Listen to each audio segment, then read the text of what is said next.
Ang ugong. Iyon ang unang bumalot sa kamalayan ni Mateo. Isang malalim at dumadagundong na ugong na gumigising sa lupa, yumayanig sa mga pundasyon ng bawat tahanan sa Barangay San Roque. Kasunod nito ang sigawan. Mga tinig ng takot, ng galit, ng desperasyon na parabang sabay-sabay na pinipilas mula sa dibdib ng kanyang mga kapitbahay. Para kay Mateo, hindi lang ito ingay. Ito ang tunog ng katapusan. Mula sa kinatatayuan niya sa gitna ng maliit na kalsada, kitang-kita niya ang dambuhalang dilaw na bulldozer. Ang metal na bibig nito ay nakanganga, handang huyain ang mga bahay na gawa sa yero at pinagtagpi-tagping kahoy, mga bahay na para sa iba ay basura, pero para sa kanila ay mundo. Ang alikabok na umaalimpuyo sa hangin ay dumidikit sa kanyang pawisang bala. Naramdaman niya ang panginginig ng kanyang mga kamao sa magkabilang gilid. Hindi ito panginginig sa takot. Ito ay panginginig sa galit na nag-ipon, kumukulo at naghahanap ng bibitawan. Sa likod niya, ang kanyang mga kaibigan at kapitbahay ay sumisigaw ng kihuwag, "Ito ang aming bahay, mga walang puso." Pero alam ni Mateo na ang mga salita ay walang silbi laban sa bakal. Kaya't sa halip na sumigaw, humakbang siya pasulong. Isang hakbang. 2. 3. Hanggang sa nakatayo na siya sa mismong harap ng bulldozer. Itinaas niya ang kanyang kamay, isang senyas na humihinto, isang hamon. Ang driver sa loob ng makina, isang lalaking may makapal na bigote at sunog sa araw na mukha, ay natigilan. Ang ugong ng makina ay bahagyang humina. "Mateo! Umalis ka dyan!"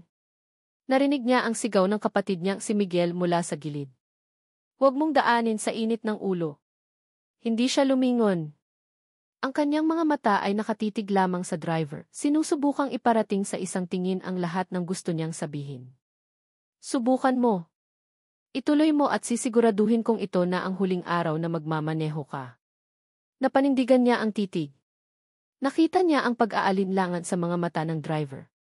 Para sa isang saglit, inakala ni Mateo na nanalo siya. Na ang tapang ay sapat na para pigilan ang kasakiman. Ngunit ang saglit na iyon ay nabasag ng pagdating ng isang sasakyan. Isang makintab at itim na kotse, napakalinis at napakamahal, na para bang isang patak ng tinta sa isang basag na pinta. Dahan-dahan itong gumilid sa gitna ng kaguluhan, ang katahimikan sa loob nito ay isang insulto sa kanilang naririnig na sigawan. Tumigil ang lahat. Maging ang bulldozer ay tila naghihintay. Bumukas ang pinto sa likuran. Unang lumabas ang isang sapatos na gawa sa katad, napakakintab na nasasalamin nito ang sikat ng araw. Sumunod ang isang lalaking matangkad, nakasuot ng isang kulay abong suit na hindi nababagay sa alikabok at dumi ng San Roque. Ang kanyang buhok ay maayos na nakasandal, at may ilang hibla ng kulay pilak sa kanyang sentido na nagpapatunay ng kanyang edad at kapangyarihan. Hindi niya ininda ang init. Hindi niya pinansin ang mga taong nakatingin sa kanya ng may galit. Ang kanyang mga mata, malamig at walang emosyon, ay tumingin sa bulldozer, pagkatapos ay sa mga bahay, na para bang sinusuri lamang ang isang listahan ng mga bagay na kailangan itapon. Siya ang may-ari ng lahat ng ito. Ang may-ari ng kanilang mga buhay. "Sir," sabi ng isang lalaking nakaunipormeng security na sumalubong sa kanya. Ayaw pong umalis ng mga tao. Hindi sumagot ang lalaki. Itinuon niya ang kanyang tingin kay Mateo, ang balakid sa gitna ng daan. Walang bakas ng pagkagulat o galit sa mukha nito. Tanging isang bahagyang inis, na para bang isang langaw lamang si Mateo na kailangang itaboy. Itinaas ng lalaki ang kanyang kamay, hindi para huminto, kundi para mag-utos. Isang simpleng kumpas. "Ituloy," sabi niya. Ang kanyang boses ay kalmado, makapangyarihan at pinal. Iyon na ang hudyat. Ang galit na nag-ipon sa dibdib ni Mateo ay sumabog. Wala na siyang pakialam. Susugurin na niya sana ang lalaki, hahawakan sa kwelyo at ipamukha dito ang ginagawa niya. "Mateo, nak!" Isang tinig ang pumunit sa lahat ng ingay. Isang tinig na kaya niyang kilalanin kahit saan. Ang kanyang ina. Si Eliana. Naramdaman niya ang mahigpit na paghawak nito sa kanyang braso, pilit siyang hinihila palayo sa panganib. "Anak, tama na. Halika na." "Ma, hindi. Hindi natin pwedeng hayaan to," sigaw ni Mateo, sinusubukang kumawala. "Tingnan niyo siya. Ni hindi man lang tayo tinitingnan bilang tao. Pero nang lumingon siya sa kanyang ina para magpumiglas pa, natigilan siya. Hindi na sa kanya nakatingin si Eliana. Ang mga mata nito ay nakapako sa lalaking nakasuit. Ang mahigpit na hawak sa kanyang braso ay biglang lumuwag. Ang takot at pag-aalala sa mukha ng kanyang ina ay dahan-dahang napalitan ng isang bagay na hindi maintindihan ni Mateo. Pagkalito. Hindi paniniwala. Isang multo mula sa nakaraan ang biglang lumitaw sa kanyang mga mata. Ang buong barangay San Roque ay nawala. Ang ugong ng bulldozer ay humina. Ang sigawan ng mga tao ay naging isang bulong na lamang sa hangin. Ang tanging nakikita ni Mateo ay ang kanyang ina na nakatitig sa lalaking iyon na para bang sila lang ang dalawang tao sa mundo. Nakita rin ito ng lalaki. Ang kanyang malamig na ekspresyon ay nabitak. Sa unang pagkakataon, nagkaroon ng emosyon sa kanyang mukha, isang malalim na pagkagulat na hindi niya maitago. Napanganga ang bibig ni Eliana. Walang tunog na lumabas, ngunit nabasa ni Mateo ang paggalaw ng mga labi nito habang binibigkas ang isang pangalan na ngayon lang niya narinig sa buong buhay niya. Isang bulong na mas malakas pa sa ugong ng bulldozer. Ricardo. Ang pangalan ay isang pamilyar na multo, isang salitang matagal nang ibinaon ni Eliana sa pinakamalalim na sulok ng kanyang puso. 20 taon na niyang hindi ito binibigkas, 20 taon na niyang pinilit kalimutan, pero sa isang iglap, bumalik itong lahat. Ang pagbigkas niya ng pangalang iyon ay isang bulong lamang, halos hindi marinig sa gitna ng sigawan at ugong ng makina. Ngunit para sa kanya, ito ay isang kulog na yumanig sa kanyang buong pagkatao. Biglang humina ang ingay sa paligid. Ang mga galit na mukha ng kanyang mga kapitbahay ay lumabo. Ang alikabok at init ay tila nawala. Ang tanging malinaw na lang ay ang lalaking nakatayo sa harap niya. Ang lalaking dahilan ng lahat. Ang kanyang Ricardo. Pangako, Eli, sabi ng isang binatang Ricardo, habang magkahawak ang kanilang mga kamay sa dalampasigan ng Batangas. Ang hangin ay amoy alat, at ang papalubog na araw ay nagpinta ng kulay kahel sa kalangitan. Babalik ako. Aayusin ko lang ang lahat sa Maynila at babalikan kita. Magkasama nating haharapin ang lahat. Pangako. Pinaniwalaan niya ang pangakong iyon. Bawat salita. Bawat titig. Ang init ng kamay nito na nakahawak sa kanya ay mas totoo pa kaysa sa buhangin sa kanilang mga paa. Ngayon, ang init na iyon ay napalitan ng lamig. Ang binatang nangako sa kanya sa ilalim ng papalubog na araw ay naging isang estrangherong may kapangyarihan na sirain ang kanilang mundo sa ilalim ng nakakapasong sikat ng araw. Ang mga mata nito, na dati puno ng pangarap para sa kanilang dalawa, ay ngayon malamig at mapanuri. Ngunit nang magtama ang kanilang mga paningin, nakita ni Eliana ang pagkabiyak sa malamig na maskara na iyon.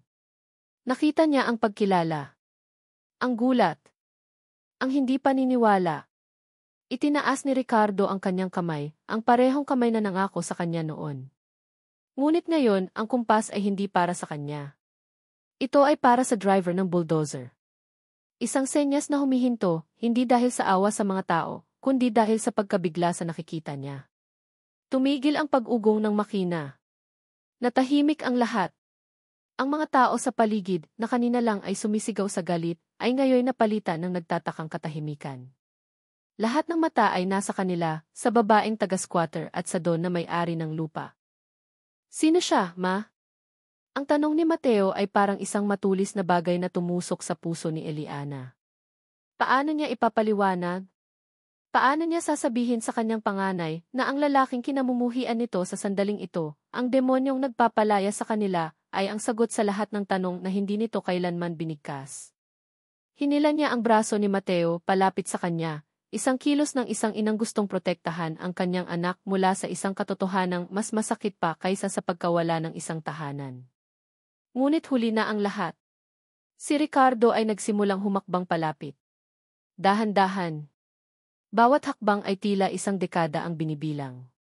Ang kanyang mga mata ay lumipat mula sa mukha ni Eliana, pababa sa mukha ni Mateo na puno ng paghamon, at pagkatapos ay sa mukha ni Miguel na puno ng pagkalito. Nakita ni Eliana ang pagbabago sa mukha ni Ricardo. Ang gulat ay napalitan ng isang mas malalim na realisasyon. Nakita niya ang kanyang sarili sa mukha ng dalawang binata. Ang init ng ulo ni Mateo ay kapareho ng sa kanya noong kabataan niya. Ang mahinahong tindig ni Miguel ay isang paalala ng kanyang sariling ama. Ang mga piraso ng palaisipan ay nabubuo sa isipan ni Ricardo, at nakikita ni Eliana ang bawat sandali ng katotohanang sumasampal dito. Huminto si Ricardo, ilang hakbang na lang ang layo mula sa kanila. Ang kanyang tingin ay bumalik kay Eliana, puno ng isang tanong na kinatatakutan niyang marinig sa loob ng 20 taon. Ang kanyang boses, nang sa wakas ay nagsalita siya, ay hindi na makapangyarihan. Ito ay basag at nanginginig. Anak ti. Ang salita ay binitawan niya na parang isang sumpa. Anak ba natin sila? Ang tanong ay hindi na isang tanong. Ito ay isang kumpirmasyon. Isang hatol. Ang lahat ng lakas sa katawan ni Eliana ay biglang nawala. Ang mga pader na itinayo niya sa paligid ng kanyang puso sa loob ng 20 taon ay sabay-sabay na gumuho. Ang bigat ng kanyang mga lihim, ang sakit ng kanyang nakaraan, at ang takot para sa kanyang hinaharap ay dumagan sa kanya ng sabay-sabay. Naramdaman niya ang pag-ikot ng kanyang paningin. Ang mga mukha sa paligid niya ay naging mga mansa ng kulay. Ang mga bulungan ay naging isang ugong na walang kahulugan. Ang huli niyang nakita bago siya lamunin ng kadiliman ay ang mga mata ni Ricardo, hindi na malamig, kundi puno ng sindak at pagsisisi. Pagkatapos wala na. Bago pa man bumagsak ang kanyang katawan sa maalikabok na lupa, naramdaman niya ang isang pares ng malalakas na braso na sumalo sa kanya. Ang huling narinig ng nagkakagulong mga tao sa Barangay San Roque ay ang desperadong sigaw ni Don Ricardo de Villa. Eli! Binuhat niya si Eliana, na ngayon ay wala ng malay, papalayo sa bulldozer at sa mga matang mapanghusga. Ang Don na dumating para manira ay ngayon ay tumatakbo para magligtas, asan-pasan sa kanyang mga braso ang tanging bagay na hindi niya kayang bilhin o wasakin, ang kanyang nakaraan. Amoy ng ospital. Iyon ang namayani sa pang-amoy ni Miguel, isang pinaghalong amoy ng antiseptic, gamot, at isang hindi maipaliwanag na lungkot. Nakaupo siya sa isang malamig na upuang bakal sa labas ng emergency room, ang kanyang mga kamay ay magkasalikop sa kanyang kandungan. Sa tabi niya, ang kanyang kuya Mateo ay palakad-lakad, parang isang leon na nakakulong sa haula, ang mga kamao nito ay handang manuntok anumang oras. Hindi nagsasalita si Miguel. Pinapanood niya lang ang lahat. Pinapanood niya ang pagod sa mga balikat ng kanyang kuya, ang bawat paghinga nito na puno ng pinipigilang galit. Pinapanood niya ang saradong pinto ng silid kung nasaan ang kanilang ina, at pinapanood niya ang lalaking sanhi ng lahat ng ito. Si Ricardo de Villa. Nakatayo ito sa dulo ng pasilyo, kausap ang isang doktor. Kahit sa ilalim ng matinding liwanag ng ospital, hindi maitatago ang kapangyarihan sa tindig nito. Ngunit ngayon, wala na ang lamig sa mga mata nito. Napalitan iyon ng pag-aalala, ng pagkakasala. Nang matapos itong kausap ang doktor, dahan-dahan itong lumingon sa kanilang direksyon. Nagtama ang kanilang mga mata ni Miguel. Sa isang saglit, nakita ni Miguel ang isang bagay sa mga mata ng lalaki, isang pakiusap, isang hindi masabing pagsisisi. Ngunit ang sandaling iyon ay nabasag ng humakbang ito palapit. Agad na humarang si Mateo. Huwag kang lalapit sa amin, mariing sabi ni Mateo, ang boses ay mababa at puno ng pagbabanta. Gusto ko lang malaman ang kalagayan ng T. Natigilan si Ricardo, hindi sigurado kung anong salita ang dapat gamitin. Ng nanay ninyo. Wala kang pakialam sa kanya, sigaw ni Mateo. Sana hindi ka na lang bumalik. Sana hindi ka na lang nagpakita. Sinira mo na ang buhay niya noon, sisirain mo pa ba ulit ngayon? Hindi mo naiintindihan, mahinang sabi ni Ricardo, ang tingin ay nakatuon kay Mateo. Ang naintindihan ko lang dahil sa'yo, nawalan kami ng tahanan. At dahil sa'yo, nasa ospital ngayon ang nanay ko. Mateo, tama na. Sa wakas ay nagsalita si Miguel, marahan niyang hinawakan ang braso ng kanyang kapatid. Nasa ospital tayo. Bumukas ang pinto ng silid at lumabas ang isang nurse. Pwede na po siyang bisitahin. Pero isa-isa lang po muna. Hindi na naghintay si Mateo ng permiso. Agad siyang pumasok sa loob. Naiwan si Miguel kasama ang lalaking ama niya raw. Ang katahimikan sa pagitan nila ay mas mabigat pa kaysa sa mga sigaw kanina.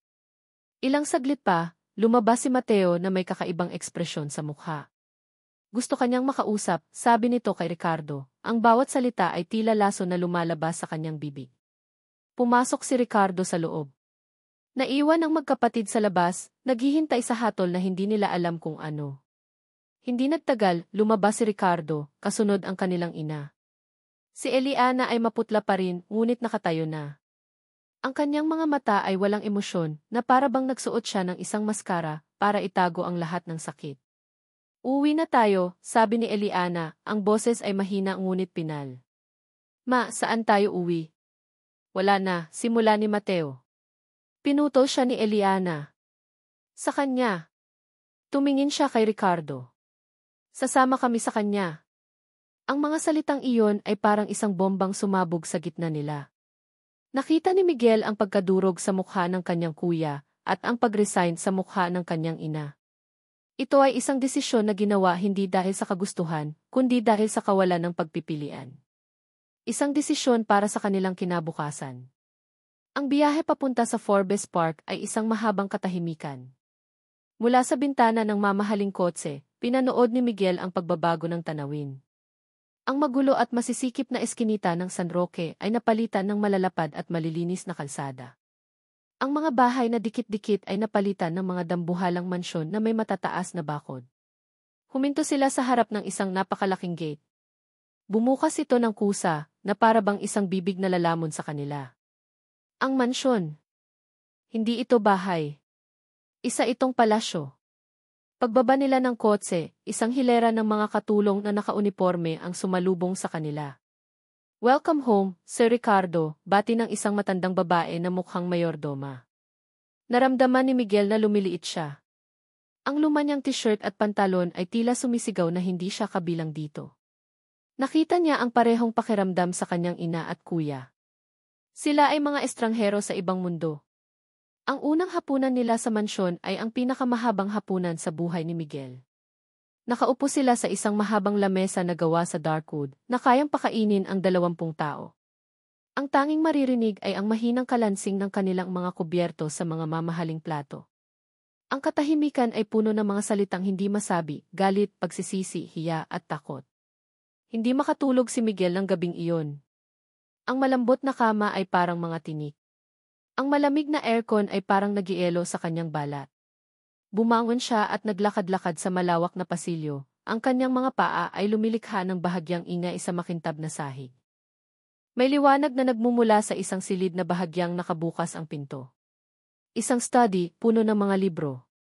At sa loob, narinig niya ang boses ni Ricardo, kausap sa cellphone. Hindi ito sumisigaw, ngunit ang bawat salita ay puno ng pinipigilang galit at pagbabanta. Dahan-dahang lumapit si Miguel, nagtatago sa anino. Hindi ko alam na nandoon sila, Victor. Sinasabi ko sa'yo, itigil mo na to. May sinabi ang kausap nito sa kabilang linya. Wala akong pakialam sa kasunduan natin, tumaas ang boses ni Ricardo. Ito ay iba na. Personal na ito. Isang sandaling katahimikan. Huwag mong idamay ang pamilya ko dito. Ang mga salitang iyon ay tumatak sa isipan ni Miguel. Pamilya. Victor. Kasunduan. Naramdaman ni Miguel ang panlalamig sa kanyang buong katawan, ngunit hindi ito dahil sa aircon. Napagtanto niya na ang demolisyon ay hindi lang simula ng kanilang problema. May isang mas malaki at mas mapanganib na anino na nagkukubli sa likod ng lahat ng ito. At sila, ngayon, ay nasa gitna na nito. Ang mga unang araw sa mansyon ay parang isang panaginip na ayaw mong mapunta, ngunit hindi ka makagising. Para kay Eliana, ang bawat umaga ay nagsisimula sa katahimikan. Isang katahimikan na nakakabingi, iba sa pamilyar na ingay ng San Roque, ang tilaok ng mga manok, ang tawanan ng mga bata, ang tugtog mula sa radyo ng kapitbahay. Dito, ang tanging maririnig ay ang malayong ugong ng aircon at ang halos walang tunog na mga yabag ng mga katulong sa makintab na sahig. Pakiramdam ni Eliana ay isa siyang basag na salamin sa isang bulwagan ng mga brilyante. Bawat kilos niya ay sinusukat, bawat salita ay tinitimbang. Ang mga katulong ay magalang, sobrang galang na halos nakakainsulto. Tinatawag siyang i-maam, inihahanda ang kanyang pagkain, inaayos ang kanyang higaan. Ngunit sa likod ng kanilang mga ngiti, nakikita niya ang mga tanong. Ang pagtataka. Ang panghusga. Sino ang babaeng ito na bigla na lang sumulpot sa buhay ng kanilang amo?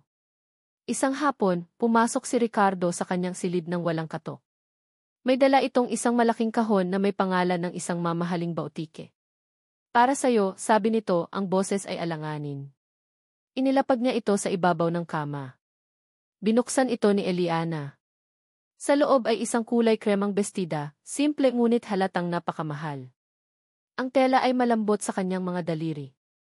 Isang damit na isinusuot sa mga eleganteng salu-salo, hindi sa maalikabok na kalsada ng San Roque. Para saan to? Tanong niya, hindi tumitingin dito. May hapunan tayo kasama ang ilang business partners ko sa Sabado. Gusto ko sanang Natigilan si Ricardo, naghahanap ng tamang salita. Sumama kayo. Kayo ng mga bata. Isinara ni Eliana ang kahon. Dahan-dahan. Salamat, Ricardo. Pero hindi ako ito. Ang mga salita ay simpleng binitawan, ngunit naramdaman ni Eliana ang pader na muling tumaas sa pagitan nila. Hindi niya kailangan ng mamahaling damit. Ang kailangan niya ay mga sagot. Ang kailangan niya ay ang 20 taon na ninakaw sa kanya. Ellie. Huwag, sabi niya, sa wakas ay tumingin dito. Huwag mong subukang bihisan ang katotohanan. Nandito kami dahil wala kaming pagpipilian. Iyon lang yun. Umalis si Ricardo nang walang imik, iniwan ang kahon sa ibabaw ng kama, isang paalala ng agwat na naghihiwalay sa kanilang dalawang mundo. Gabi-gabi, tumatambay si Eliana sa balkonahe ng kanyang silid. Doon lang siya nakakahinga ng maluwag. Mula roon, tanaw niya ang mga ilaw ng syudad, isang dagat ng mga kumukutitap na pangarap na hindi para sa kanya. Doon, nag-iisa siya sa kanyang mga alaala. Isang gabi, habang nakatanaw siya sa malayo, narinig niya ang pagbukas ng pinto sa kanyang likuran. Hindi niya kailangang lumingon para malaman kung sino ito. Ang pabango ni Ricardo ay pamilyar pa rin kahit matapos ang lahat ng mga taon. Tumayo ito sa tabi niya, nakatanaw rin sa mga ilaw. Sa loob ng ilang minuto, walang nagsalita. Hindi ka pa rin nagbabago, Eli, basag ni Ricardo sa katahimikan. Mahilig ka pa ring tumingin sa malayo. Hindi sumagot si Eliana. Naaalala ko pa noong nasa Batangas tayo, pagpapatuloy nito, ang boses ay mas malambot na ngayon. Lagi mong sinasabi na ang bawat ilaw sa laot ay isang mangingisda na may pamilyang naghihintay. Naramdaman ni Eliana ang isang kirot sa kanyang dibdib. Bakit kailangan nitong ungkatin ang nakaraan? Bakit ngayon pa? Matagal na yon, Ricardo. Para sa akin, parang kahapon lang. Huminga ito ng malalim. Eli, alam kong galit ka. Alam kong may kasalanan ako. Pero gusto kong malaman. Gusto kong maintindihan. Humarap si Eliana sa kanya. Ang buwan ay nagbigay ng sapat na liwanag para makita niya ang sakit sa mga mata nito. Sa unang pagkakataon, hindi ang makapangyarihang Don ang nakikita niya, kundi ang binatang Ricardo na minahal niya. Maintindihan ang alin? Lahat, sabi nito, ang boses ay halos isang pakiusap. Ang sulat na iniwan mo. Sabi mo, may nahanap ka ng iba. Sabi mo, wag na kitang hahanapin. Sa loob ng 20 taon, iyon ang pinaniwalaan ko. Iyon ang pumatay sa akin araw-araw. Naramdaman ni Eliana ang pag-init ng kanyang mga mata. Sulat! Anong sulat? Pero ngayong nakita ko ang mga bata, wala nang tugma ang lahat, sabi nito, umiling-iling. Hindi kita kilala bilang isang sinungaling, Eli. Kaya't sabihin mo sa akin ang totoo. Lumapit ito, isang hakbang na lang ang pagitan nila. Ang kanyang mga mata ay naghahanap ng sagot sa mga mata ni Eliana.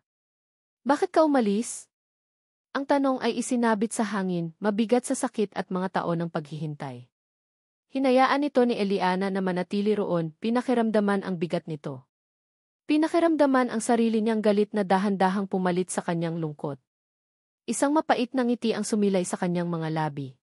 Tumingin siya ng diretso sa mga mata ni Ricardo. Ang mga luhang nagbabadyang pumatak ay nagbibigay ng kakaibang kislap sa kanyang paningin. Umalis?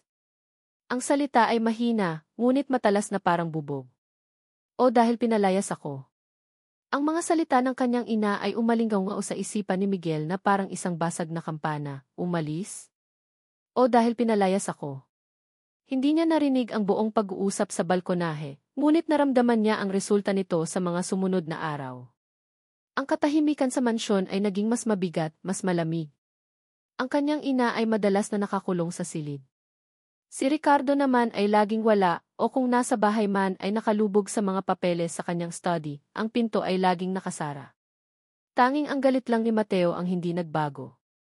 Sa katunayan, lalo pa itong lumala. Para kay Miguel, ang mansyon ay isang malaking hawla na gawa sa ginto, at ang kuya niya ay isang leon na hindi mapakali, naghahanap ng rehas na masisira. Walang bulldozer na haharangin dito, walang security guard na sasagutin. Ang kalaban dito ay hindi nakikita, ito ay isang sistema, isang paraan ng pamumuhay na hindi nila maintindihan. At iyon ang mas lalong nagpapagalit kay Mateo. Ngunit may isang bagay na mas bumabagabag kay Miguel kaysa sa galit ng kanyang kapatid. Ang pangalang iyon. Victor. Ang boses ni Ricardo sa telepono ng gabing iyon, puno ng pagbabanta, puno ng takot. Huwag mong idamay ang pamilya ko dito.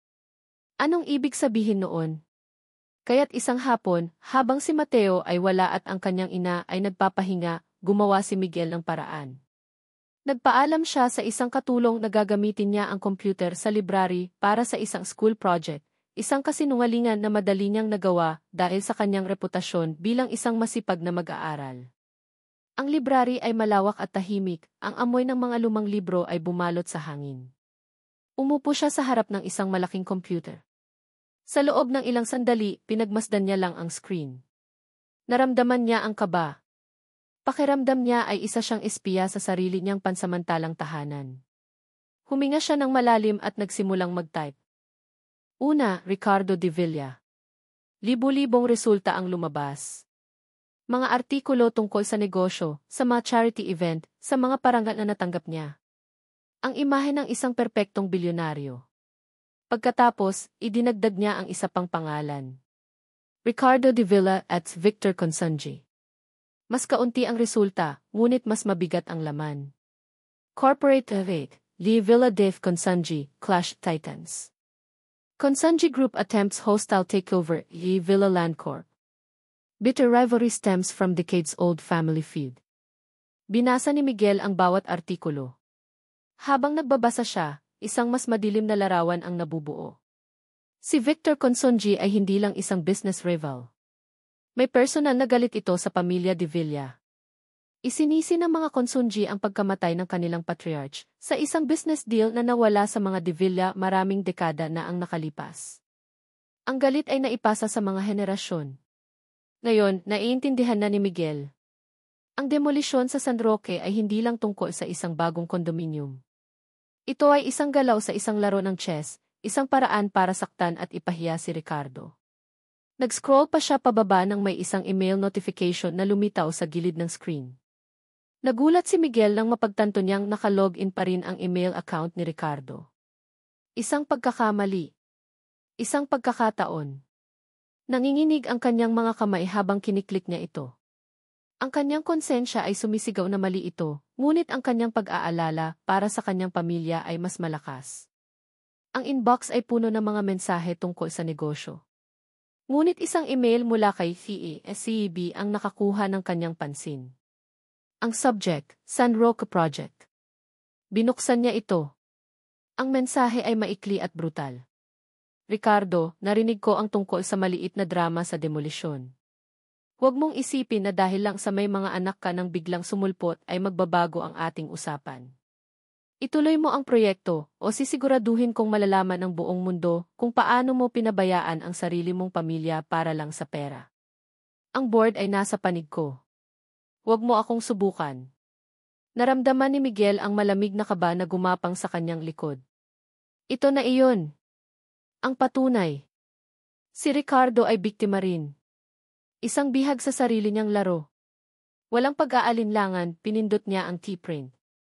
Ang mahinang ugong ng printer sa sulok ng library ay parang isang sigaw sa katahimikan. Kinuha niya ang mainit na papel, tiniklop ito ng maingat, at itinago sa loob ng kanyang libro. Samantala, sa labas ng marangyang kulungan na iyon, nakaupo si Mateo sa isang maliit na karinderya ilang kanto mula sa mansyon. Kailangan niya ng hangin.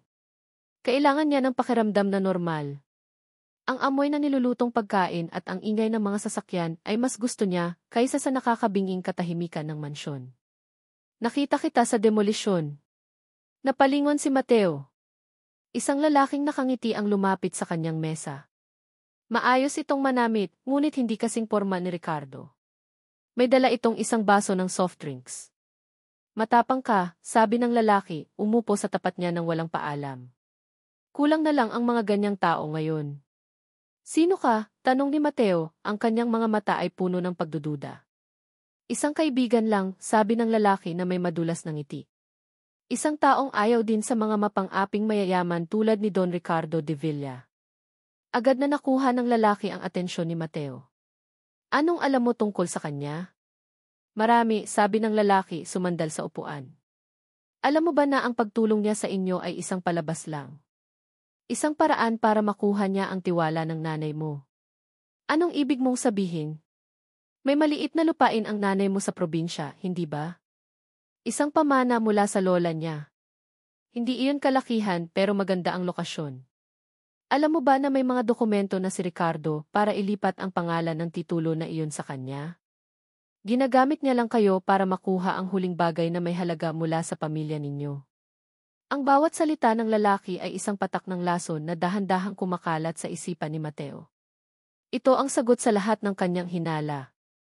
Ang kabaitan ni Ricardo ay hindi totoo. Lahat ay isang kalkuladong plano. Hindi ako naniniwala sa'yo, sabi ni Mateo, ngunit ang kanyang boses ay nag-aalinlangan. Ngumiti ang lalaki. Inilabas niya ang isang brown envelope mula sa kanyang jacket at dahan-dahan itong itinulak sa ibabaw ng mesa. Huwag mo akong paniwalaan, sabi nito. Paniwalaan mo yan.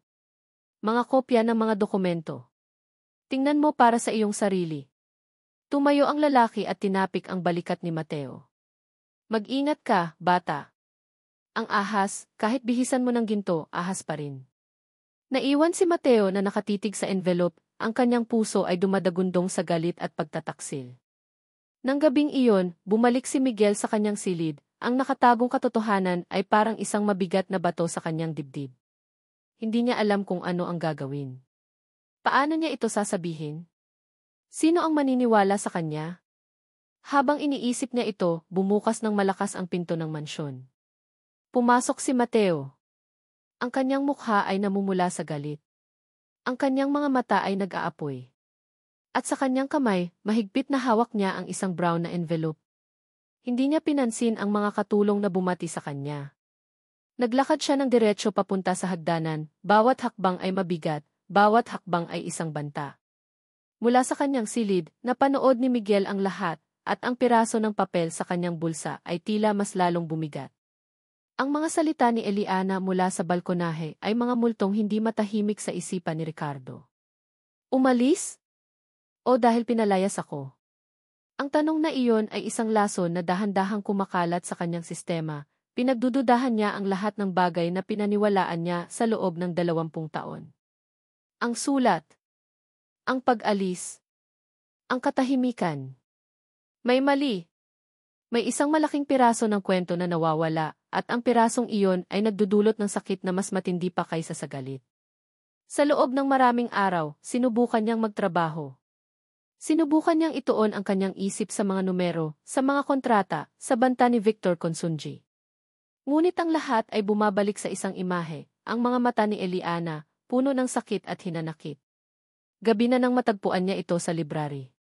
Nakaupo si Eliana sa isang silyang balat, hawak ang isang lumang photo album na dinala niya mula sa San Roque. Ang ilaw mula sa isang maliit na lampara sa tabi niya ay nagbibigay ng isang malambot na aninag sa kanyang mukha. Sa unang pagkakataon mula noong dumating sila, nakita ni Ricardo ang isang bakas ng kapayapaan sa mukha nito. Hindi niya alam kung bakit, ngunit dinala siya ng kanyang mga paa palapit. Ang bilis nilang lumaki, mahinang sabi ni Ricardo, tumutukoy sa mga larawan. Nag-angat ng tingin si Eliana, bahagyang nagulat. Tumango lang ito at ibinalik ang tingin sa album. Ito si Mateo noong unang araw niya sa eskwela, sabi ni Eliana, isang bahagyang ngiti ang sumilay sa kanyang mga labi.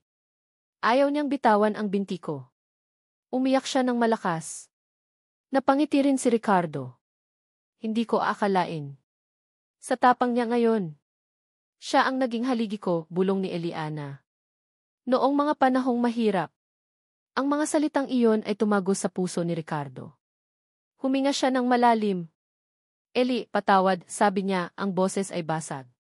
Alam kong kulang ang mga salitang yan. Pero hindi ko alam kung paano. Hindi ko alam kung paano maging ama. Hindi ko alam kung paano ayusin ang lahat ng ito. Isinara ni Eliana ang album. Tumingin ito sa kanya, at sa pagkakataong iyon, ang pader sa pagitan nila ay tila bahagyang bumaba. Nakita niya ang pagod sa mga mata nito, hindi galit. Wala namang nakakaalam, Ricardo, sabi nito. Natututunan lang. Ang simpleng pangunawa sa kanyang boses ay isang balsamo sa sugatan na kaluluwa ni Ricardo. Isang maliit na binhi ng pag-asa ang nagsimulang tumubo sa kanyang dibdib. Marahil may paraan pa. Marahil, sa paglipas ng panahon, maaari silang maging isang pamilya. Gusto pa sana niyang magsalita, ngunit ang sandaling iyon ay biglang winasak. Blag! Ang pinto ng library ay bumukas ng malakas, tumama sa pader. Pumasok si Mateo na parang isang bagyo. Ang kanyang mukha ay pula sa galit, ang kanyang paghinga ay mabigat. Ang kanyang mga mata ay nag-aapoy, nakatutok kay Ricardo. Mateo, anong problema? Tanong ni Eliana, biglang napatayo. Hindi sumagot si Mateo. Naglakad ito papunta sa mesang nakapagitan sa kanila ni Ricardo at ibinagsak ang isang brown envelope. Ang tunog ay isang sampal sa katahimikan. Ano to? Malamig na tanong ni Ricardo, kahit na ang puso niya ay nagsimula ng kumabog ng mabilis. Buksan mo, utos ni Mateo. Nanginginig ang mga kamay ni Ricardo habang binubuksan niya ang envelope. Sa loob ay mga photocopies ng mga dokumento, isang deed of sale. Isang piraso ng lupa sa Batangas. At ang pangalan ng bumibili. Ricardo de Villa. Hindi ko maintindihan, sabi ni Ricardo, tumingin kay Mateo. Saan galing to? Huwag ka nang magkunwari, sigaw ni Mateo, ang kanyang boses ay umalinggaw sa buong silid. Akala ko ba gusto mong bumawi? Akala ko ba gusto mong tumulong? Yun pala, may plano kang mas masahol pa. Mateo, hindi totoo yan, sabi ni Eliana, hinawakan ang braso ng anak. Ngunit nagpupumiglas si Mateo. Ma, tingnan nyo. Niloloko niya lang tayo. Habang nakatira tayo sa pamamahay niya, sa likod natin, ninanakaw niya ang kaisa-isang bagay na meron tayo. Ang lupa ni Lola. Hindi ko alam to, Mateo, maniwala ka, giit ni Ricardo, tumatayo na rin. Peke yan. Isang patibong yan. Sinungaling. Ang mga mata ni Mateo ay puno na ng luha ng galit. Alam ko na kung anong klase kang tao. Isa kang mang-aagaw. Manloloko. Ginagamit mo kami. Ginagamit mo ang kahinaan namin para sa sarili mong kapakanan. Mas masahol ka pa sa ahas. Ang bawat salita ay isang saksak sa puso ni Ricardo. Tumingin siya kay Eliana, naghahanap ng tulong, ngunit nakita niya ang pagdududa na nagsisimulang gumapang sa mga mata nito. Paano niya lalabanan ang isang kasinungalingan na mukhang katotohanan? Umalis na tayo dito, ma, sabi ni Mateo, hinila ang kanyang ina. Hindi natin kailangan ang pera niya. Hindi natin kailangan ang lason niya. Hindi. Ang sigaw ni Ricardo ay puno ng desperasyon. Ayaw niyang mawala ulit sila. Hindi na. Ang tensyon sa silid ay halos pwede nang hiwain. Si Mateo na puno ng galit. Si Eliana na nalilito at nasasaktan. Si Ricardo na desperado at walang magawa.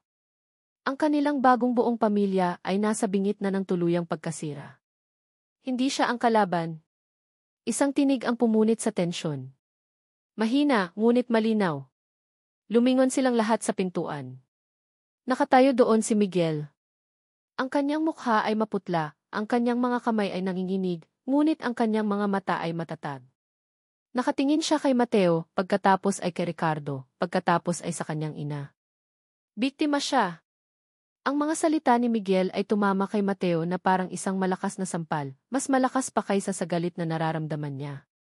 Napatitig siya sa kanyang nakababatang kapatid na nakatayo sa may pintuan, ang kapatid niyang laging tahimik, laging umiiwas sa gulo. Ngunit ngayon, ang mga mata nito ay matatag, ang boses nito ay may bigat na hindi pa niya narinig kailanman. Anong pinagsasabi mo, Miguel? Gulat na tanong ni Mateo. Nakita mo ang mga papeles. Niloloko niya tayo. Peking papeles yan, kuya, sabi ni Miguel, humakbang palapit. Ang atensyon ng lahat sa silid ay nasa kanya na ngayon. Ginawa yan para malinlang ka. Para gamitin ang galit mo laban sa kanya. Kinuha ni Miguel ang isang nakatuping papel mula sa kanyang bulsa. Ang kamay niya ay bahagyang nanginginig, ngunit ang kanyang mga kilos ay tiyak. Inilahad niya ito. Ito ang totoo. Nag-aalinlangan si Mateo. Tumingin siya sa mga dokumentong hawak niya, ang iebidensya niya, at pagkatapos ay sa papel na inaalok ni Miguel.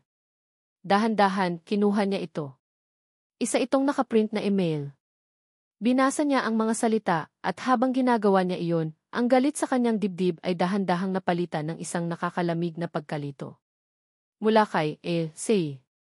Para kay Ricardo de Villa. Subject, San Roque Project. Ricardo, narinig ko ang tungkol sa maliit na drama sa demolisyon. Huwag mong isipin na dahil lang sa may mga anak ka nang biglang sumulpot ay magbabago ang ating usapan. Ituloy mo ang proyekto o sisiguraduhin kong malalaman ng buong mundo kung paano mo pinabayaan ang sarili mong pamilya para lang sa pera. Ang board ay nasa panig ko. Huwag mo akong subukan. Binasa niya ito ng paulit-ulit.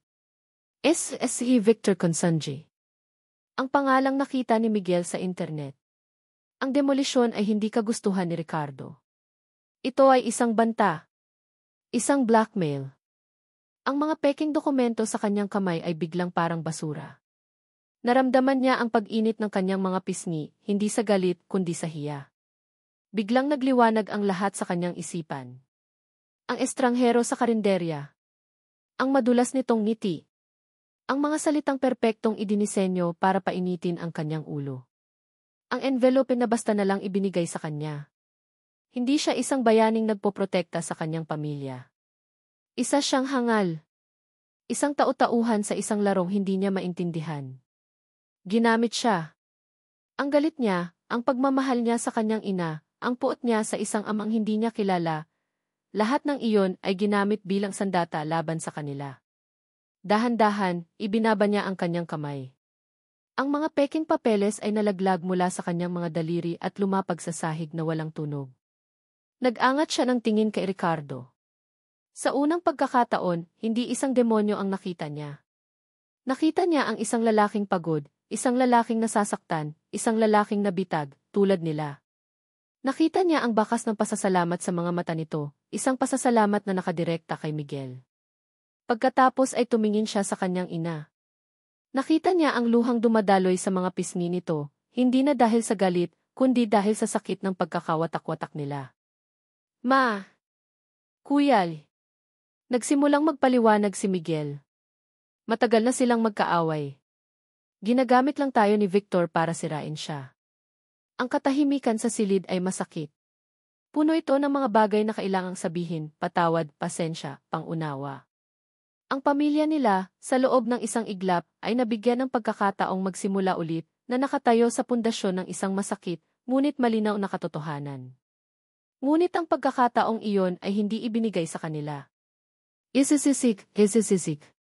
Ang cellphone ni Ricardo sa ibabaw ng mesa ang unang tumunog. Isang notification. Hindi niya ito pinansin. Isisisik. Ang cellphone naman ni Mateo sa kanyang bulsa. Kinuha niya ito, iniisip na isang text lang mula sa isang kaibigan. Ngunit ang nakita niya ay isang link na ipinasa sa kanilang group chat na may kasamang caption, Kuya Mateo, kayo ba to? Kinabahan siya. Pinindot niya ang link. Ang kanyang screen ay napuno ng isang artikulo mula sa isang sikat na gossip blog. Ang headline ay malaki at mapanira, nakasulat sa kulay pula. Yan ay sikreto ng A.V. Villa, bilyonaryo, dindih tinagong pamilya de squatters ed. Sa ilalim nito ay isang larawan, isang malabong kuha mula sa araw ng demolisyon. Nakatayo si Ricardo, nakatingin sa kanyang ina na si Eliana, habang siya at si Miguel ay nasa gilid. Mukha silang mga pulubi na nakikiusap sa isang hari. Naramdaman ni Mateo na nanuyo ang kanyang lalamunan. Nag-scroll siya pababa. Ayon sa aming source, ang matagal nang nawawalang pamilya ni Don Ricardo de Villa ay natagpuan na niya sa isang demolisyon na siya mismo ang nag-utos. Ang tanong ng lahat, matapos silang pabayaan sa loob ng 20 taon, itataboy na naman ba niya sila ngayon para sa isang multi-billion peso project? Abangan ang susunod na kabanata sa eskandalong yayanig sa alta sosyedad. Hindi Bulong ni Eliana, nakatingin din sa cellphone ni Mateo. Paano nila nalaman? Ipinakita ni Ricardo ang kanyang telepono. Parehong artikulo. Parehong lason. Ang email ni Victor ay hindi lang isang banta. Ito ay isang pangako. Ito na ang sinasabi niya. Ang pagpapakalat ng iskandalo. Ang pinto ng library ay bumukas, at isang katulong ang pumasok, ang mukha ay puno ng pag-aalala. Sir Ricardo, ang telepono po sa baba ay walang tigil sa katutunog. Mga taga-media po yata. Ang pader ng mansyon ay hindi na kayang pigilan ang mundo sa labas. Ang gulo ay nasa loob na. Ang pamilya na kasasabi lang ng katotohanan sa isa't isa, ay ngayon ay kailangang harapin ang isang kasinungalingan na ipinakakalat sa buong mundo.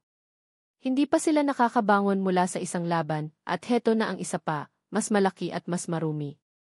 Sa gitna ng nagsisimulang kaguluhan, isang tunog ang pumutol sa lahat. Isang tunog na simple ngunit mas nakakatakot kaysa sa sigawan, sa mga akusasyon at sa mga headline ng balita. Ang tunog ng doorbell. Nagkatinginan silang lahat, ang mga mukha ay puno ng bagong takot. Alam nila sa kanilang mga puso na hindi ito isang ordinaryong bisita. Ito ang pagdating ng panibagong bagyo. Ang tunog ng doorbell ay parang isang hatol ng kamatayan. Para kay Eliana, ang bawat segundo ng paghihintay matapos ang tunog na iyon ay isang uri ng pagpapahirap.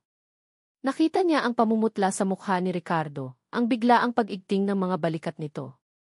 Nakita niya ang pagkalito sa mga mata ni Miguel at ang muling pagbabalik ng galit sa mukha ni Mateo. Lahat sila, sa isang iglap, ay naging mga bilanggo sa loob ng marangyang mansyon na ito, naghihintay sa kung sino man ang nasa labas ng pinto. Narinig nila ang mabagal na mga yabag ng mayordoma, si Aling Feli, habang papalapit ito sa pinto. Ang pagpihit ng seradura ay isang napakalakas na tunog sa nakakabinging katahimikan. Bumukas ang pinto. At sa liwanag ng malaking chandelier sa foyer, tumambad ang isang figura na kinikilabutan ni Eliana na makita muli. Isang multo mula sa kanyang pinakamasamang bangungot. Si Doña Isabela de Villa. Ang ina ni Ricardo. Walang nagbago. Ang buhok nito ay perpektong nakaayos pa rin, walang kahit isang hibla na wala sa lugar. Ang mga alahas sa kanyang lieg at mga kamay ay kumikinang, isang malamig na apoy. At ang kanyang ang mga mata niya ay kasing lamig pa rin ng dati, puno ng isang uri ng pagmamataas na kayang magpaliit sa sinuman. Naglakad ito papasok, ang bawat hakbang ay may bigat at otoridad. Hindi ito tumingin kay Eliana o sa mga anak niya. Para sa kanya, sila ay hangin. Mga kasangkapan na hindi karapat-dapat sa kanyang atensyon. Ang kanyang tingin ay direktang nakatuon sa kanyang anak. Ricardo, sabi nito, ang boses ay kalmado ngunit matalas na parang yelo. Ipaliwanag mo ang iskandalong ito. Hawak niya ang isang tablet, ang screen ay nagpapakita ng artikulo ng balita na sumira sa kanilang katahimikan kanina lamang. Ma, pumasok muna kayo. Mag-usap tayo sa loob ng opisina, nagsimulang sabihin ni Ricardo, sinusubukang kontrolin ang sitwasyon. Ngunit pinutol siya ni Doña Isabela. Sa wakas, ibinaling nito ang tingin kay Eliana. Ang mga mata nito ay gumapang mula sa kanyang ulo hanggang paa, puno ng pang-aalipusta. Naramdaman ni Eliana ang pamilyar na takot, ang parehong takot na naramdaman niya 20 taon na ang nakalilipas sa isang hardin, nang ang babaeng ito ang nagdikta ng kanyang kapalaran. Ngunit ngayon, may iba na. Sa likod niya, naramdaman niya ang presensya ng kanyang mga anak. Sina Mateo at Miguel. Ang dahilan ng kanyang pagtitiis. Ang dahilan ng kanyang lakas. Kaya't nagbalik ka, sabi ni Doña Isabela, hindi isang tanong kundi isang deklarasyon ng pagkasuklam. Akala ko'y sapat na ang ibinigay ko sa iyo noon para mawala ka na ng tuluyan. Ma, itigil niyo yan, mariing sabi ni Ricardo. Muling hindi siya pinansin ng kanyang ina. Dahan-dahan, binuksan ni Doña Isabela ang kanyang mamahaling handbag. Mula rito, kinuha niya ang isang checkbook at isang pluma. Ang tunog ng pag-alis ng takip ng pluma ay isang insulto. Sabihin mo, sabi ni Doña Isabela habang inilalapat ang dulo ng pluma sa tseke. Magkano? Magkano ang presyo mo para sa pagkakataong ito? Doblehin ko. Triplehin ko. Sabihin mo lang ang presyo mo para mawala ka na ulit sa buhay ng anak ko at sa kahihiyang idinudulot mo sa pangalan ng pamilyang ito. Ang mga salita ay tumama kay Eliana. Ngunit ang takot na inaasahan niyang maramdaman ay hindi dumating. Sa halip, isang bagay ang nagsimulang umakyat mula sa kanyang sikmura, isang mainit na galit. Isang tapang na isinilang mula sa 20 taon ng paghihirap, ng pagiging isang ina at ama sa kanyang mga anak, ng pagtulog ng gutom para lang may makain sila. Dahan-dahan, humakbang siya palapit. Iniabot ni Doña Isabela ang tseking blanco. Kinuha ito ni Eliana. Sa isang saglit, akala ng lahat ay tatanggapin niya ito. Ngunit tiningnan ni Eliana si Doña Isabela ng diretso sa mata. At pagkatapos, dahan-dahan niyang pinunit ang tseke sa gitna. Rip! Pinunit niya ulit. Rip! Hinayaan niyang mahulog ang mga piraso ng papel sa makintab na sahig, isang puting ulan ng pagsuway. Hindi nabibili ang dignidad ko, sabi ni Eliana, ang kanyang boses ay kalmado ngunit nanginginig sa pinipigilang emosyon. At lalong hindi nabibili ang mga anak ko. Natigilan si Doña Isabela. Ang kanyang mukha ay nagpakita ng isang emosyon na hindi pa nakikita ni Eliana dati, pagkabigla. Walang sinuman ang nangahas na labanan siya ng ganito. Walang hiyakang babae, sigaw nito, ang kanyang kalmadong maskara ay tuluyan ng nabasag. Isa kang oportunista. Isang manggagamit. Tama, Gine. Ang sigaw ni Ricardo ay dumagundong sa buong mansyon. Sa isang mabilis na kilos, humakbang siya sa pagitan ng kanyang ina at ni Eliana. Ang kanyang katawan ay isang pader na nagpoprotekta. Huwag na huwag niyong pagsasalitaan ng ganyan si Eli, ma. Pinagtatanggol mo siya, hindi makapaniwalang sabi ni Doña Isabela. Ang babaeng ito na sumira sa reputasyon natin. Siya. O kayo, ma, ganti ni Ricardo, ang kanyang mga mata ay puno ng sakit at isang katotohanang kasisilang pa lang. Sagutin niyo ako. At gusto kong marinig ang totoo sa pagkakataong ito. Bakit niya sinabi sa akin na umalis siya? Bakit niya sinabi sa akin na sumama siya sa ibang lalaki? Ang tanong ay isinabit sa hangin. Tumingin si Eliana kay Ricardo, nagulat. Kaya pala inakala ni Ricardo na iniwan niya ito. Isang kasinungalingan.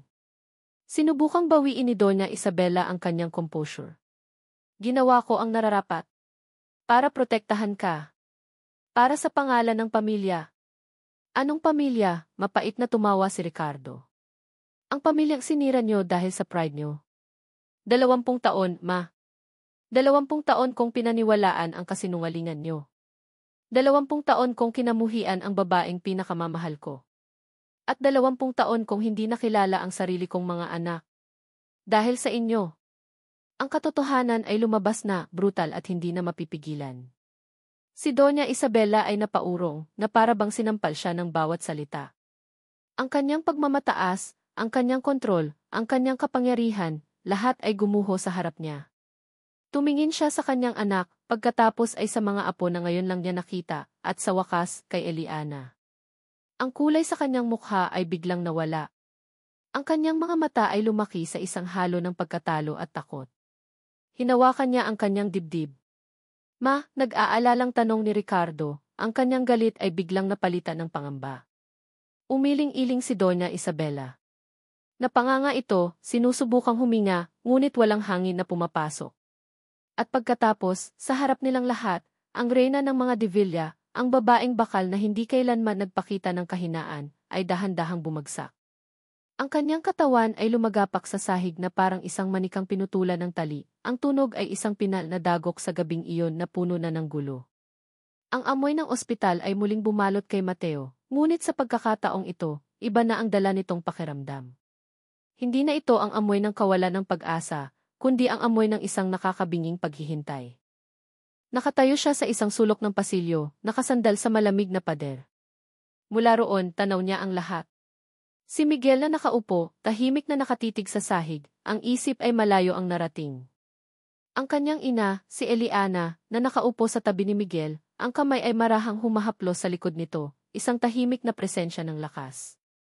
At si Ricardo.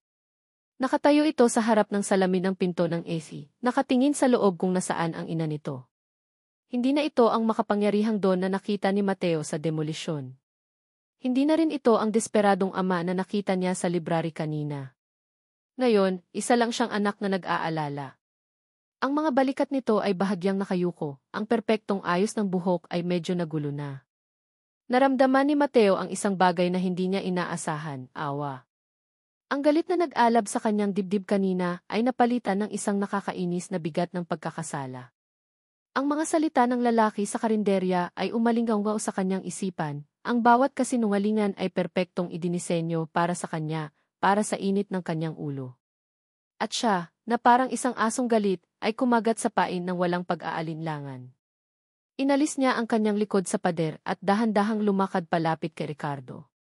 Naramdaman ni Ricardo ang kanyang presensya at lumingon ito. May pag-aantay sa mga mata nito, ngunit walang panghusga.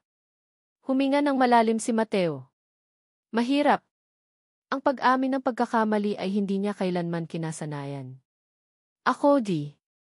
Nagsimula siya, ang boses ay mas magaspang kaysa sa inaasahan niya.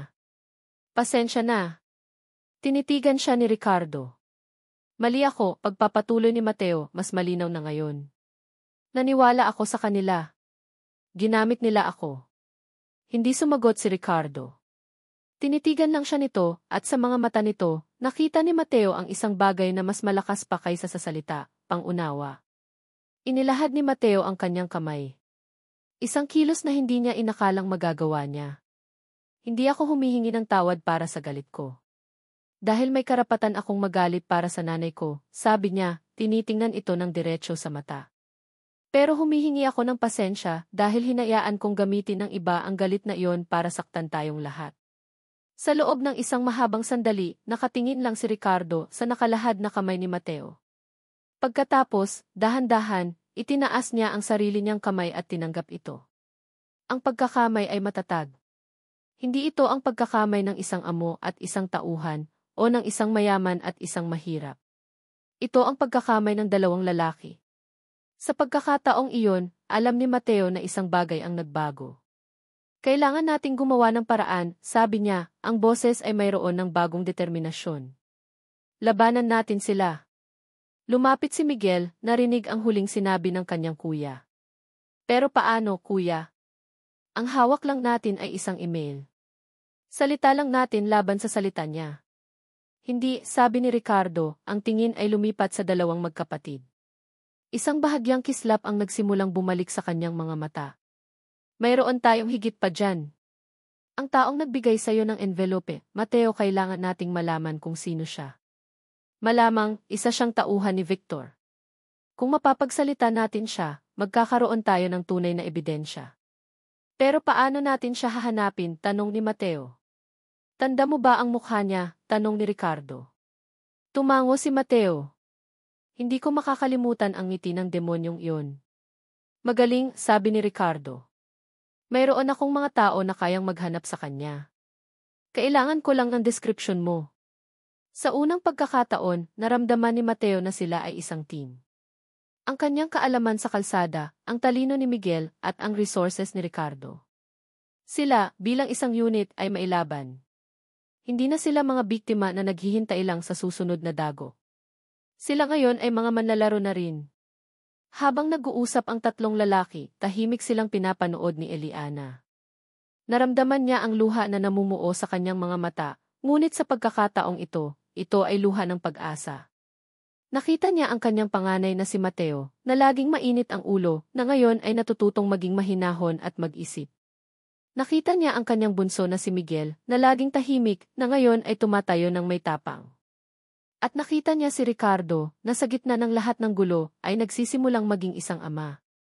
Lumapit siya sa kanila, dala ang 3 baso ng kape mula sa vending machine.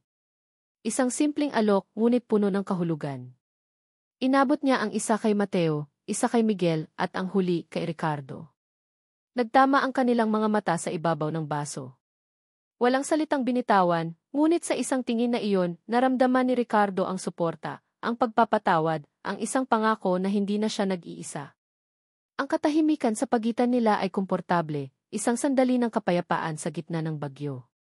Ngunit ang kapayapaan ay hindi para sa kanila. Hindi pa. Biglang tumunog ang cellphone ni Ricardo. Ang pangalan sa screen ay Attorney Reyes, ang kanyang abogado. Agad niyang sinagot ito. Attorney, sabi niya, ang boses ay seryoso. Nakikinig si Ricardo sa kabilang linya.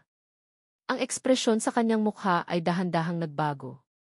Ang bahagyang pag-asa ay nawala, napalitan ng isang malamig at matigas na determinasyon. Ang bawat salita ng abogado ay tila isang pako na ibinabaon sa kanilang bagong buong plano. Ibinaba ni Ricardo ang tawag. Tumingin siya sa kanyang dalawang anak at pagkatapos ay kay Eliana. Si Victor, sabi niya, ang boses ay mababa at puno ng isang mapanganib na kalmado. Anong ginawa niya? Tanong ni Mateo, handa na ulit sa laban. Huminga ng malalim si Ricardo. Nagpatawag siya ng isang emergency board meeting. Tinitigan niya silang lahat, ang bigat ng kanyang mga susunod na salita ay ramdam sa buong pasilyo. Bukas na bukas ng umaga. Para patalsikin ako sa sarili kong kumpanya. Ang conference room ng De Villa Land Corp ay malamig at walang kaluluwa. Nakaupo si Ricardo sa dulo ng isang mahabang lamesa na gawa sa mahogany, ang kanyang mga kamay ay kalmadong magkapatong sa ibabaw nito. Sa paligid ng lamesa ay ang mga miyembro ng board, mga mukha na kilala niya sa loob ng maraming taon, mga mukha na nakasama niya sa tagumpay, ngunit ngayon ay puno ng pagdududa at panghusga. Ang bawat isa sa kanila ay maihawak na kopya ng agenda ng pulong. At sa ilalim ng Key New Business, nakasulat ang mga salitang nagdala sa kanila dito. Key vote of no confidence against si Ricardo De Villa. Pumasok si Victor Consunji sa silid na parang isang rockstar. Ang kanyang ngiti ay malawak at puno ng tagumpay. Umupo siya sa tapat mismo ni Ricardo, ang mga mata nito ay nang insulto. Mga Ginoo, salamat sa pagdalo, nagsimula si Victor, ang kanyang boses ay makinis at puno ng huwad na pag-aalala. Alam nating lahat kung bakit tayo naririto. Sa mga nakaraang araw, ang pangalan ng ating kumpanya ay nabahira ng isang eskandalong hindi pa natin naranasan. Naglakad siya papunta sa harap, sa tabi ng isang malaking screen. Isa-isang lumabas sa screen ang mga headline ng balita. Ang larawan ni Ricardo sa demolisyon. Ang mga artikulo tungkol sa tinagong pamilya. Ito, sabi ni Victor, itinuturo ang screen, ay hindi lamang isang personal na issue ni Aim De Villa. Ito ay isang pag-atake sa integridad ng ating brand. Ang ating mga stockholder ay nag-aalala. Ang ating mga kliyente ay nagtatanong. Ang halaga ng ating shares ay nagsimulang bumagsak. Bilang mga miyembro ng board, mayroon tayong fiduciary duty na protektahan ang kumpanyang ito. Pinagmasdan ni Ricardo ang bawat mukha sa silid. Nakita niya ang pag-aalala. Nakita niya ang takot para sa kanilang mga investment. Si Victor ay isang magaling na manlalaro. Alam niya kung aling mga buton ang pipindutin. Ang desisyon ni Aim De Villa na itigil ang San Roque Project dahil sa personal na dahilan ay isang malinaw na paglabag sa kanyang tungkulin, pagpapatuloy ni Victor. Inuuna niya ang kanyang personal na interes kaysa sa kapakanan ng kumpanya. At iyan, mga Ginoo, ay isang bagay na hindi natin maaaring palampasin. Lahat ng mata ay bumaling kay Ricardo, naghihintay ng kanyang depensa. Naghihintay ng kanyang galit. Naghihintay ng kanyang paliwanag. Ngunit nanatili siyang tahimik. Pinanatili niya ang kanyang mukha na isang kalmadong maskara. Tinitigan niya si Victor, hinahayaan itong magsalita, hinahayaan itong ibaon ang sarili sa sarili nitong mga kasinungalingan. Sa ilalim ng lamesa, ang kanyang kamao ay nakakuyom, ngunit ang kanyang mukha ay hindi nagpapakita ng anumang emosyon. Tiwala, bulong niya sa kanyang isipan. Magtiwala ka sa kanila. Kung wala nang sasabihin si Aim De Villa. Sabi ni Victor, ang kanyang ngiti ay mas lalong lumawak. Nais kong formal na isagawa ang botohan. Bumukas ang pinto. Ang tunog ay hindi malakas, ngunit sa tensyonadong katahimikan ng silid, ito ay parang isang pagsabog. Lumingon ang lahat. Nakatayo sa pintuan ang kanyang dalawang anak. Si Mateo, ang kanyang tindig ay matatag at mapaghamon na para bang isang bantay. At si Miguel, na nasa tabi nito, ay maihawak na cellphone. Ang kanyang mga mata ay kalmado, ngunit puno ng isang hindi pangkaraniwang talino. Excuse me, sabi ng isa sa mga board member. This is a private meeting. May kaugnayan po kami dito, magalang na sabi ni Miguel, ang kanyang boses ay malinaw at hindi nanginginig. Naglakad siya palapit sa lamesa, kasunod si Mateo na nagsisilbing anino niya. Tumingin si Miguel kay Ricardo. Isang mabilis na tango. Isang mensahe ng katiyakan. Ano to, Ricardo? Isang sirko, tawang sabi ni Victor. Hindi pinansin ni Miguel si Victor. Ikinonekta niya ang kanyang cellphone sa sound system ng conference room. Mga Ginoo, mayroon lang po kaming isang maikling bagay na nais naming iparinig sa inyo. Pinindot niya ang play. Biglang napuno ang silid ng isang boses. Isang boses na mayabang at pamilyar kay Mateo. Bayad ako ni Boss Victor. Madali lang naman ang trabaho, bigyan mo lang ng kaunting apoy ang galit ng bata, maniniwala na iyon sa kahit anong ibigay mo. Isang pangalawang boses ang narinig, isang kausap na hindi nila kilala, ngunit halatang sinadya para magtanong. Pati yung mga peking dokumento. Naman! Ang galing nga ng pagkakagawa, di ba? Akala mo totoo. Ang utos sa akin ni Boss Victor, siguraduhin na mag-aaway ang mag-aama. Para kapag sumabog ang eskandalo, si Ricardo ang magmumukhang masama. At tayo-tayo ang panalo. Ang katahimikan sa silid ay nakakabingi. Ang mayabang na tawa mula sa recording ay umalinggaw sa bawat sulok. Ang mga mukha ng board members ay napalitan ng pagkabigla. Ang kanilang mga mata ay lumipat mula sa speaker, papunta kay Ricardo, at sa wakas, kay Victor. Ang kulay sa mukha ni Victor ay nawala. Ang kanyang ngiti ay natunaw na parang yelo sa ilalim ng araw. Napatingin siya sa paligid na para bang naghahanap ng isang taong kakampi sa kanya, ngunit lahat ng mata ay nakatutok sa kanya, puno ng akusasyon. I impossible tea. Nanginginig na sabi ni Victor. Sino yan? Gawa-gawa niyo lang yan. Tumayo si Ricardo, dahan-dahan. Ang kanyang katahimikan ay tapos na. Tapos ka na ba, Victor? Tanong niya, ang kanyang boses ay kalmado, ngunit may bigat ng bakal. Sa isang iglap ng purong pagkasindak, nawala ang lahat ng kontrol ni Victor. Ibinagsak niya ang kanyang mga kamay sa lamesa. Kasangkapan ko lang sila, sigaw niya, itinuturo sina Mateo at Miguel. Hindi niyo ako kayang pabagsakin. Hindi nakapasok si Eliana sa conference room. Hindi niya kaya. Ang mundo ng korporasyon, ng mga board meeting at hostile takeovers, ay hindi niya mundo. Naghintay siya sa isang maliit na lounge sa labas, ang kanyang mga kamay ay magkayakap sa kanyang dibdib, na para bang iyon na lang ang pumipigil sa kanyang puso na sumabog. Ang bawat segundo ay isang karayom na tumutusok sa kanyang kaba. Hanggang sa bumukas ang pinto. Ang unang lumabas ay si Victor Consunji, hindi na mayabang, hindi na nakangiti. Ang kanyang mukha ay isang maskara ng pagkagulat at pagkatalo. Dalawang security guard ang humahawak sa magkabilang braso niya, kinakalagkad siya papalabas. Ang mga mata niya ay nanlilisik sa galit. Hindi pa tayo tapos, Ricardo. Tandaan mo yan, sigaw niya, bago tuluyang mawala sa kabilang pasilyo. Sumunod na lumabas ang mga miyembro ng board, mga mukhang puno ng pagkamangha at respeto na ngayon ay nakadirekta sa mga anak niya, sina Mateo at Miguel, nakasunod na lumabas. At sa huli, lumabas si Ricardo. Pagod ang kanyang mga mata, ngunit ang kanyang tindig ay matatag. Nagtama ang kanilang mga paningin. 1,000 salita ang dumaan sa pagitan nila sa isang tingin lang, isang pasasalamat, isang paumanhin, isang pangako. Ngunit hindi pa tapos ang laban. Sir! Sir Ricardo! Mula sa kabilang dulo ng hallway, isang grupo ng mga reporter ang mabilis na papalapit, dala ang kanilang mga kamera at mikropono. Si Mateo, na nasa likod ni Ricardo, ay tumango lang, isang senyas na siya ang nag-imbita sa kanila. Anong masasabi niyo sa mga akusasyon ni Ace Consunji? Totoo po ba ang tungkol sa inyong pamilya? Bakit niyo sila itinago? Ang mga tanong ay parang mga bala na sunod-sunod na pinaputok. Ngunit sa halip na umiwas, itinaas ni Ricardo ang kanyang kamay, humihingi ng katahimikan. At sa hindi maipaliwanag na dahilan, tumahimik sila. Opo, nagsimula si Ricardo, ang kanyang boses ay malinaw at umalinggaw sa buong hallway.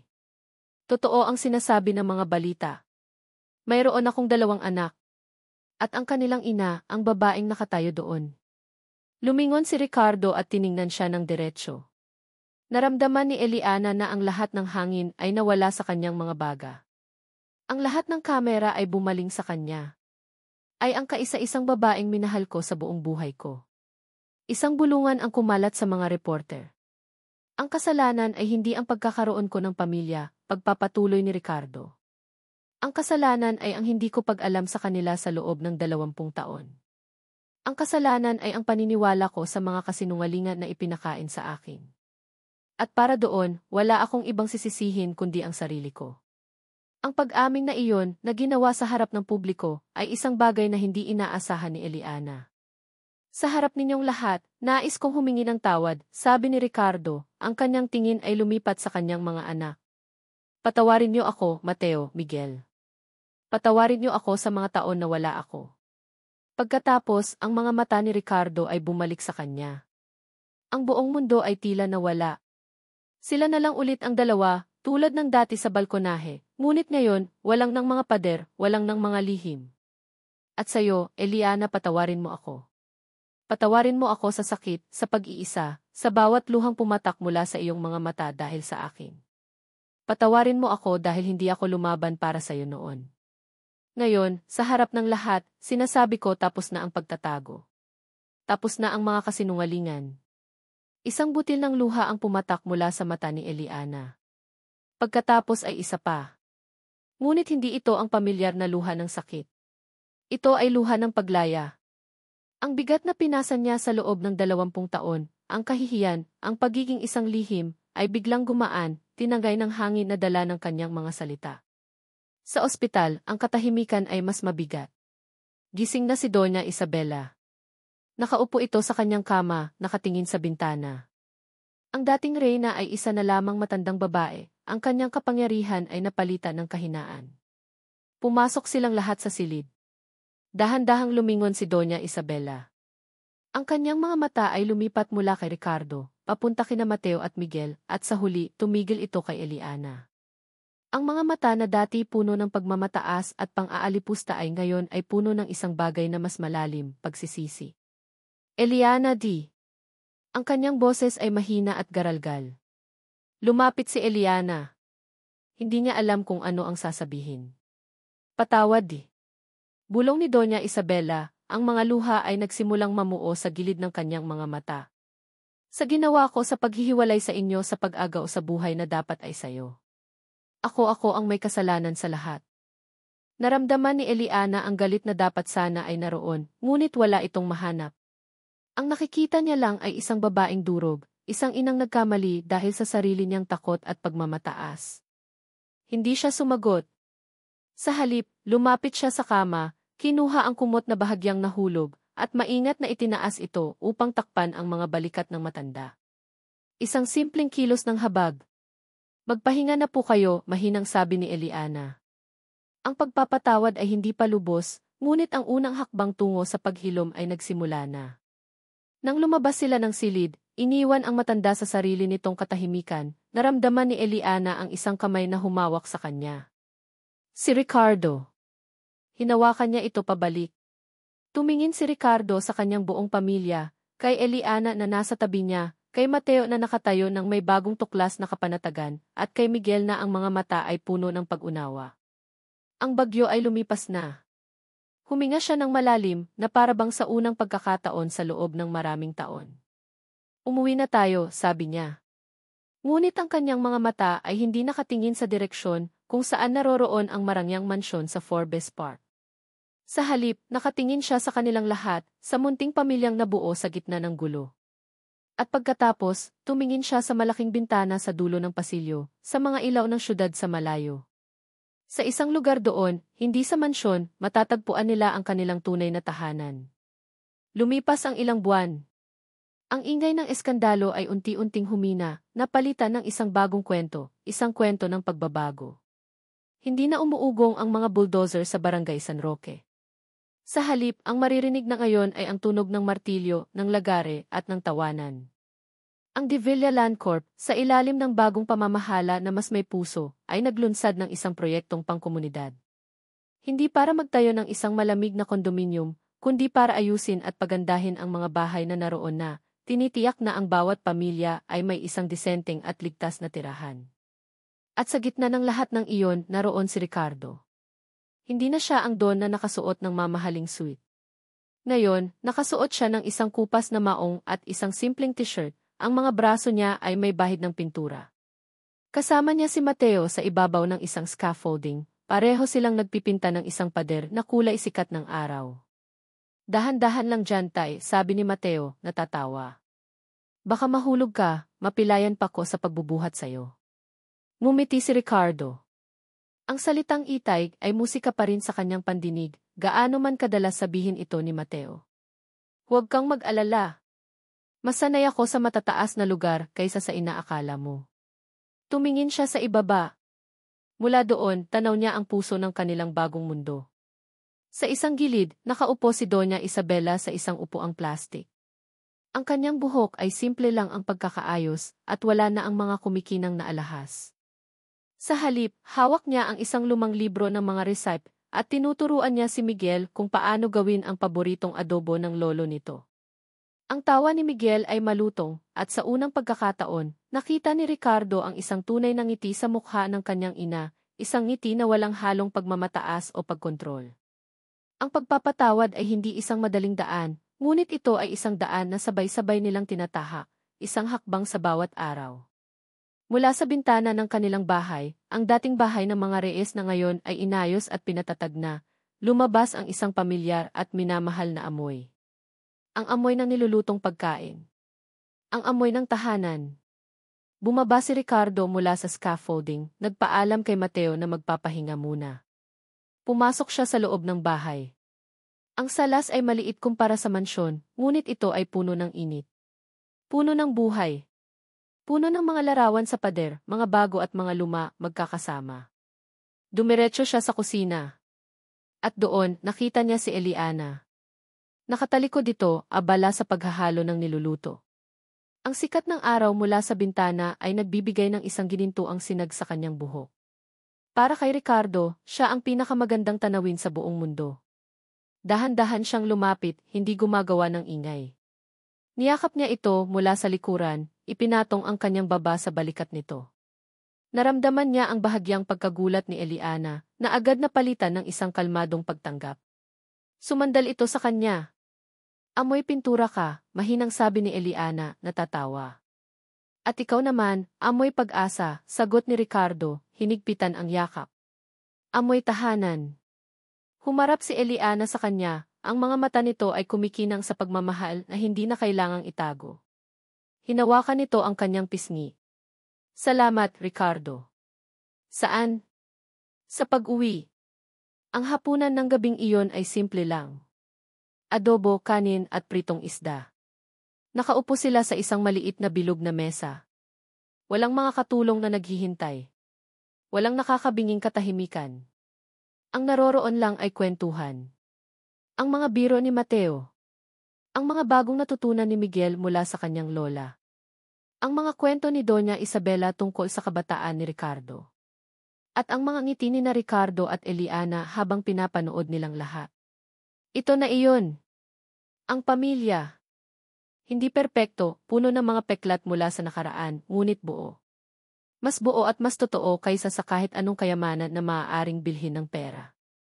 Matapos ang hapunan, habang sina Mateo at Miguel ay nagtatalo kung sino ang maghugas ng pinggan, na may kasamang tawa mula sa kanilang lola, lumabas sina Ricardo at Eliana sa maliit na beranda. Magkahawak ang kanilang mga kamay habang pinapanood nila ang papalubog na araw sa ibabaw ng mga bubong ng Barangay San Roque. Naaalala mo ba ang pangako ko sa iyo noon sa Batangas? Tanong ni Ricardo. Tumango si Eliana. Nababalik ka. Mali ako noon, sabi ni Ricardo. Hindi lang pala ito tungkol sa pagbabalik. Ito ay tungkol sa pananatili.